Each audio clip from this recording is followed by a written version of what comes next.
Hi all, എല്ലാവരും happy അല്ലേ? ഞാൻ ഏറ്റവും വലിയ ഹാപ്പിയിലാണിപ്പോൾ. എല്ലാവരെയും കാണാൻ പറ്റി. എല്ലാവരും ക്യാപ്പൊക്കെ ഇട്ട് നല്ല സുന്ദരന്മാരായി നിൽക്കുന്ന കാണുമ്പോൾ നല്ല സന്തോഷം തോന്നുന്നുണ്ട്. പിന്നെ ഞാൻ പറഞ്ഞല്ലോ അക്യുപഞ്ചറിസ്റ്റാണ്. അതിന് മുന്നേ ടീച്ചറായിരുന്നു. അപ്പോൾ ആ കൊടുങ്ങല്ലൂരിലുള്ള ടീച്ചർ പറഞ്ഞപ്പോൾ ഭയങ്കര ഹാപ്പിയായി. കാരണം ഞാൻ അവിടുന്ന് ടീച്ചർ ആയിട്ട് മൈഗ്രെയിൻ്റെ പ്രശ്നം കൊണ്ടാണ് അത് നിർത്താൻ കാരണം. അപ്പോൾ അവിടെ നിന്ന് വരുമ്പോൾ ഭയങ്കര വിഷമമായിരുന്നു. കാരണം അത്രയും കുട്ടികളായിട്ട് നല്ല ഇംഗ്ലായിരുന്നു, പേരൻസിനായിട്ടൊക്കെ ആയിട്ട്. അപ്പോൾ ആ അസുഖത്തിൻ്റെ ബുദ്ധിമുട്ടുകൊണ്ടാണ് അവിടുന്ന് ഇറങ്ങേണ്ടി വന്നത്. കാരണം ഡോക്ടേഴ്സ് പറഞ്ഞ് നിങ്ങൾ ആ ജോബൊന്നും മാറ്റി വെക്കുന്നതാണ് അവിടുന്ന് പോകുന്നത്. പക്ഷേ അതെങ്ങനെയോ നമ്മൾ അക്യുപഞ്ചറിലേക്ക് എത്തിയപ്പോൾ മാറി, അൽഹംദുലില്ലാ. പക്ഷേ പിന്നെയാണ് കൗൺസിലിങ് ഡിപ്ലോമ എടുത്തത്. ആ സമയത്താണ് ഇവരെ ഷാജിദ മാമിനെ അതുപോലെ ഹലീം സാറിനെ പരിചയപ്പെട്ടതും. സാറിനെ ഒരു ദിവസം കണ്ട ദിവസം തന്നെ നല്ല ഫ്രണ്ട്ലി ആയി. ആൾ ഒരുപാട് കാര്യങ്ങൾ പറഞ്ഞു. അപ്പോൾ എനിക്ക് തോന്നി എൻ്റെ ഫാമിലി ഉണ്ടായിരുന്നു, നന്നായിട്ട് കാര്യങ്ങൾ അറിവ് കിട്ടുന്ന കാര്യങ്ങൾ ഇങ്ങനെ നന്നായി അന്ന് ഞങ്ങൾക്ക് പറഞ്ഞു തന്നു, ഒരുപാട് കാര്യങ്ങൾ പറഞ്ഞു തന്നു. അപ്പോൾ സാറിനായിട്ട് കോണ്ടാക്ട് ചെയ്യണം എന്നുള്ളൊരാഗ്രഹം വന്ന് സാറിൻ്റെ നമ്പറൊക്കെ മേടിച്ച്.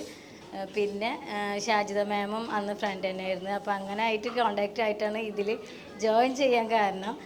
പക്ഷേ ഡിപ്ലോമ എടുത്ത് ചില ആളുകൾ പറയുന്നത് ഡിപ്ലോമ എടുത്തു കഴിഞ്ഞതാണെന്ന് പറയുന്നുണ്ട്. പക്ഷെ അങ്ങനെയല്ല. ഇത് നമ്മൾ പേരൻസ് ആയാലും പ്രത്യേകിച്ച് ടീച്ചേഴ്സ് ആയാലും ഇത് അറിഞ്ഞിരിക്കേണ്ട ഒരു കാര്യമാണ്. ഇതിലൊരുപാട് നമ്മളറിയാത്ത കാര്യങ്ങൾ ഇതിലറിഞ്ഞ് നമുക്ക് കുട്ടികളോട് എങ്ങനെയാണ്, അതുപോലെ ടീച്ചേഴ്സ് പലർക്കും ഈ LD ലേണിംഗ് ഡിസബിലിറ്റി ഉള്ള കുട്ടികളെ തിരിച്ചറിയാൻ പറ്റണില്ല.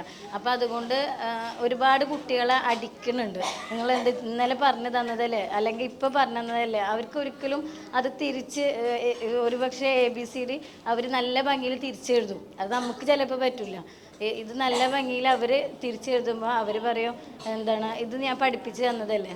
അങ്ങനെ പറഞ്ഞിട്ട് ഒരുപാട് ടീച്ചേഴ്സ് പിന്നീടാണ് അവർക്ക് ഇങ്ങനെ ഒരു ലേണിംഗ് ഡിസബിലിറ്റിയുടെ ബുദ്ധിമുട്ടാണ്. എന്നെ അറിയണ ഒരു ടീച്ചറാണ്, അവരെ മകൾ പിന്നെ ജനിച്ചപ്പോഴാണ് ഈ ലേണിംഗ് ഡിസബിലിറ്റി എന്നുള്ളൊരു സംഭവം മനസ്സിലായത്. അതുവരെ പറഞ്ഞത് ഞാൻ ഒരുപാട് കുട്ടികളെ ഞാൻ അടിച്ചിട്ടുണ്ട്, എനിക്ക് ദേഷ്യം വരും. കാരണം ഒരുപാട് പഠിപ്പിച്ച കാര്യം പിന്നെ അവർ തിരിച്ചെഴുതുക, അവർ ചെരുപ്പ് തെറ്റിച്ചിടുക. പാരൻസിനാണെന്ന് വെച്ചാൽ പെട്ടെന്ന് ദേഷ്യം വരും, എന്തെങ്ങനെ ചെയ്യണം കുട്ടികളിങ്ങനെ നടക്കുമ്പോൾ അല്ലെങ്കിൽ കൊണ്ടുപോകുമ്പോൾ അങ്ങനെയൊക്കെ ആകുമ്പോൾ. അപ്പോൾ LD നിങ്ങളെല്ലാവരും പഠിക്കണത് നല്ലതാണ്. അതുപോലെ തന്നെയാണ് കൗൺസിലിംഗ് ആയാലും നമുക്ക് അറിവ് മരണം വരെ പഠിക്കുക എന്നുള്ളതാണ്. ഞാനും എല്ലാ കോഴ്സും എടുത്ത് പഠിക്കുന്ന ഒരാളാണ് എപ്പോഴും. പക്ഷേ ബിസി ആയതുകൊണ്ടാണ് ഫസ്റ്റ് ബാച്ചിൽ ചേർന്ന ഒരാളാണ്. അപ്പോൾ അതുകൊണ്ട് ഇപ്പോഴാണ് ഞാൻ എക്സാം എഴുതിയത്.